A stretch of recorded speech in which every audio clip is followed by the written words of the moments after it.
রাজনীতি নামে কেউ অরাজকতা করলে ছাড় দেয়া হবে না, চাঁদপুরে প্রধানমন্ত্রী তারেক রহমান। কুমিল্লাকে বিভাগ বানানোর আশ্বাস। দেশের মানুষ চায় দেশে শান্তি।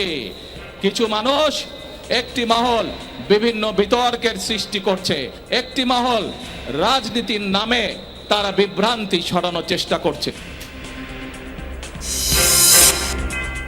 আজ ৩ মাস পূর্ণ করছে বিএনপি সরকার। চলছে ইশতেহার বাস্তবায়ন সহ অগ্রাধিকার ভিত্তিতে কর্মকাণ্ড।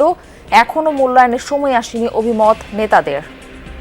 ৩ মাসের মধ্যে কোনো কিছুরই তারা ফল দেখতে পাবে না, কিন্তু মানুষ এটা তো দেখবে যে সরকার তার কল্যাণের জন্য কাজ শুরু করেছে কিনা। গত ৩ মাসে আপনি হিসাব করে দেখেন, ৩০০ বলবো না, তবে এর কাছাকাছি প্রজেক্ট অনেকটা দৃশ্যমান হয়েছে।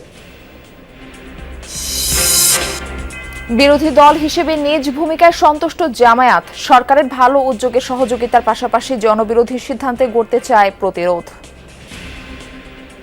ভালো কাজ করলে আমরা সহযোগিতা করছি, খারাপ কাজ হলে আমরা সহযোগিতা করবো না, বরং এটার বিরুদ্ধে অবস্থান নিয়ে এটাকে সংশোধন করার চেষ্টা করব। সরকারের যে কোনো অগণতান্ত্রিক এবং ন্যায্যতা বিরোধী যে কোনো সিদ্ধান্তে আমরা প্রতিবাদ করব। আগামী মাসেই বাড়ছে বিদ্যুতের দাম, মরার উপর খাড়ার ঘা বলছে সাধারণ মানুষ। নেতিবাচক প্রভাবের শঙ্কা অর্থনীতিবিদদের।